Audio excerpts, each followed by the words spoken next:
Welcome to Deliciously with Ara. Ngayon gagawa tayo ng jajangmyeon. So, jajangmyeon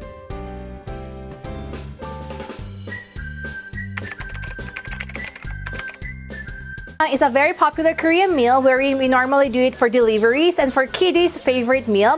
It's actually made out of our onions and our spring onions and pork, and of course our cabbage. The main ingredient of this is of course the chunjang, which is the black bean paste that we have fried it previously, and jajangmyeon actually means fried sauce noodles. So this is very important, and we need a lot of sugar because it's a very kiddie-friendly taste. So first of all, let's start chopping off our ingredients. I'm gonna be cutting off our spring onions or our leeks. This is around 2 pieces of large, or if you can have in your hands around 1 big of it. So I'm gonna slice it very thinly. So this is around 1.5 cup of our leeks na slice. So I'm gonna put it diretso na sa aking pan. And now we're gonna chop off our onions. I have here 2 white onions, the big. The more onions, the better it is. So you can always add more onions as you prefer. I'm just gonna cut this like parang small cubes. And here I have 1/2 of a cabbage. I'm gonna be making it good for 4 servings, so you can always ratio it accordingly. And cabbages are always a good complement for our jajangmyeon. I'm gonna also cut this same size ng ating mga onions.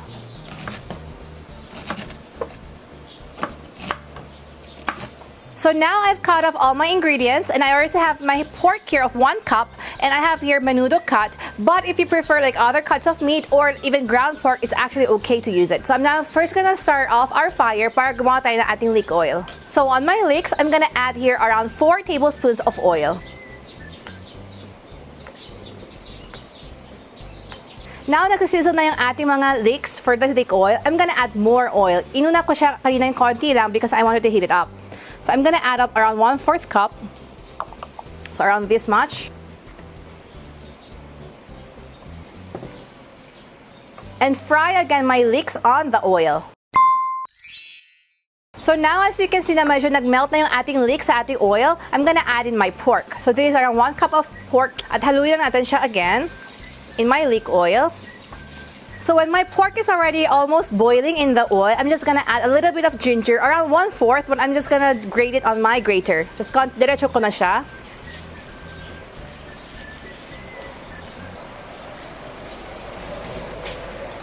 So konti lang, siguro around 1/4 tablespoon. So habang nagluluto yung aking pork sa aking oil, I'm gonna add in our sugar. So you can use white or brown or washed sugar, whatever you want. This is around 8 tablespoons, 2 tablespoons kada serving. And then haluin na natin siya. I'm just gonna caramelize my sugar on the oil to give yung parang, yung effect na mangyayari is when I put my oil and sugar together, although kasi yung jajangmyeon, I need a big wok with a big fire. But on the house, of course, we're limited with the size of our pot. I'm just gonna burn my sugar to give that kind of effect na parang burnt siya sa fire. So as you can see, nagbububble na yung aking mixture because of my caramelized sugar. What I'm gonna add is my soy sauce. This is around 4 tablespoons of soy sauce or 1 tablespoon kada serving. I'm gonna sizzle it all around my pot. So parang sunugin ko yung sizzle natin yung aking toyo. And I'm gonna add in my oyster sauce. This is around 4 tablespoons of oyster sauce or 1 with my toyo. And then haluin lang natin siya ng haluin. And mag-a-add tayo ng ating onions. So this one, you can add more onions as you prefer. So this is 2 buong onions.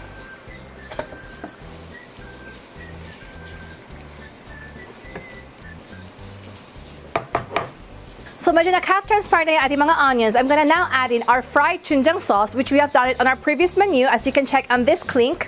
And the fried chunjang sauce will be the base of our jajangmyeon. So I'm gonna be adding in around 1/2 cup or 1 to 2 tablespoons kada servings. So these are around 6 tablespoons. And it's always important to use the fried chunjang or the fried soybean paste, because the taste of it, once we fry the soybean paste, as when we use the freshly bought from the store, medyo mapait yung pag hindi siya naprito sa oil. And as you can see, diba, jajangmyeon is basically fried sauce myeon. So it's really crucial we have to use the fried ones. So we're gonna mix up with my mixture here. And sabay ko na yung aking mga cabbage so I can actually fully cook my cabbage. So this is around 1/2 cabbage.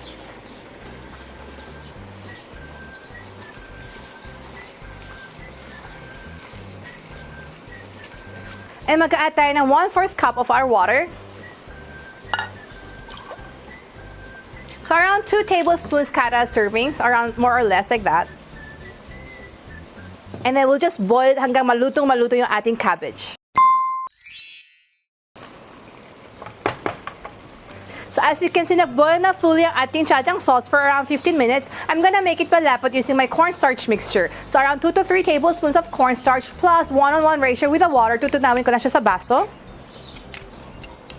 So this is around 3 tablespoons of my cornstarch. So I'm gonna add 3 tablespoons of water. And I'm just gonna melt it at ibubuhos ko siya pag kumukulo. As you can see, nagbabubble na siya. I'm gonna add in my cornstarch mixture. And then siguro we'll just boil it around 2 to 3 minutes hanggang lumapot na siya. And then papatayin ko na yung ating fire. So now for my jajangmyeon, I'm gonna be boiling my noodles, the myeon. Actually, you can go to Korean groceries and buy whatever things that you can see na makapal. This is kalguksoo version. As you can see, medyo para siyang baby fettuccine. It's flat but makapal. So you need this kind of thickness. And I'm just gonna boil the water accordingly. And I'm gonna wait until it boils para maluluto ko na yung ating noodles. So as my water is boiling, I'm just gonna cook my noodles accordingly sa instructions.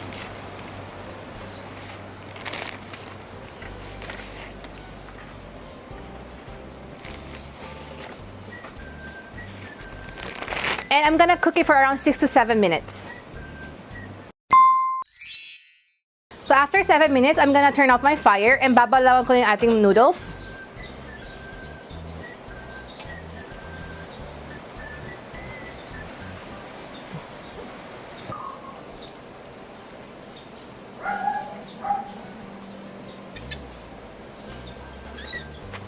So nabalawan ko yung ating noodles sa cold water and na-strain ko na siya. Now I'm gonna plate it already. I'm gonna put some noodles and my sauce.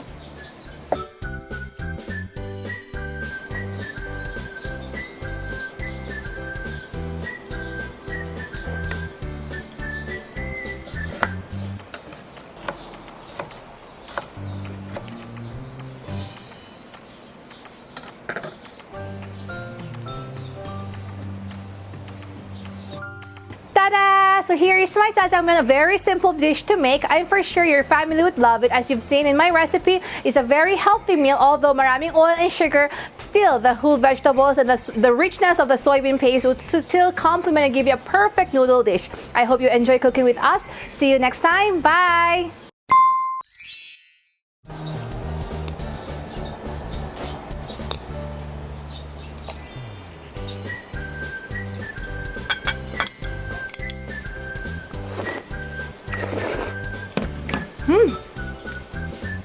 You know, I've been craving for jajangmyeon for so long. In Korea, this is like the ultimate delivery food and the ultimate like kiddies' favorite foods. I'm pretty sure with my recipe, you'll enjoy the taste of Korea in your own homes as well. Actually, best siya partner with tamuji or yellow radish pickles, or actually kimchi as well. So try, enjoy. So enjoy, and let's go to Korea like this with a taste of Korea.